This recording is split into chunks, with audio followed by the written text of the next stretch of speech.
I did my career internship at Voyager Elementary with special education. So I was with Mari. She's a special ed teacher. And she specializes in behavioral management. She's been doing it for 8 years.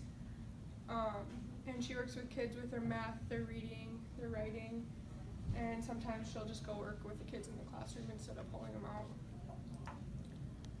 What I learned in my future, I learned the skills and the mindset needed to be an effective special ed teacher.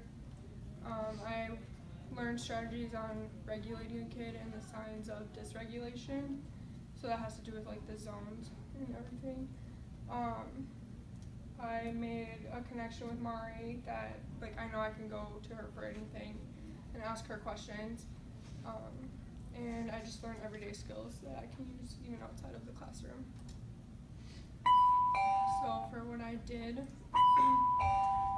so through the students that she worked with, we noticed like their challenge with long vowels, and like when they read, they don't know if they should say like the name of the vowel or like the sound of it.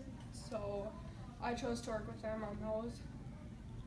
The first one we worked on was long O. So the intro activity I did, I wrote like 2 words with the O in it that made the different sounds, and I made the kids like recognize which one had the long O sound, and then they put that O card under it.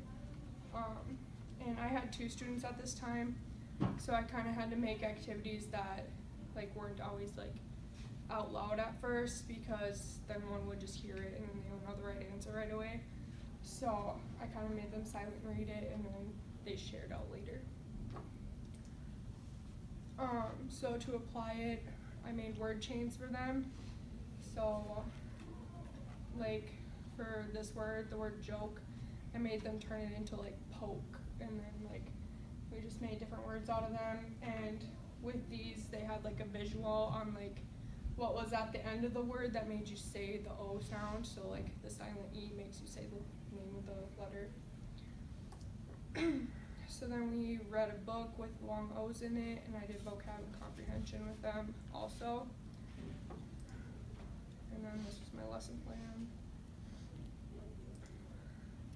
While they read Rose's birthday, it also had long A words in it as well. So we like recognized that they were having difficulties with that. So then we also did a lesson on the long A sound. So with that, I kind of did the same thing, but all the words were the long A. And then we just like picked a word and discussed it and talked about it on like what made the long A come out. Instead of the magnets, we did a shaving cream activity for like a sensory thing. And they thought it was super fun because it was kind of messy, so that was fun. And then we also read this book again, and it was kind of cool to see it like all come together, and it kind of like reviewed the long O, and then like kind of assessed them on what they learned with the long A. So the process that we kind of did, we like introduced the lesson, we did some activities, and then the text was kind of like the review and the assess kind of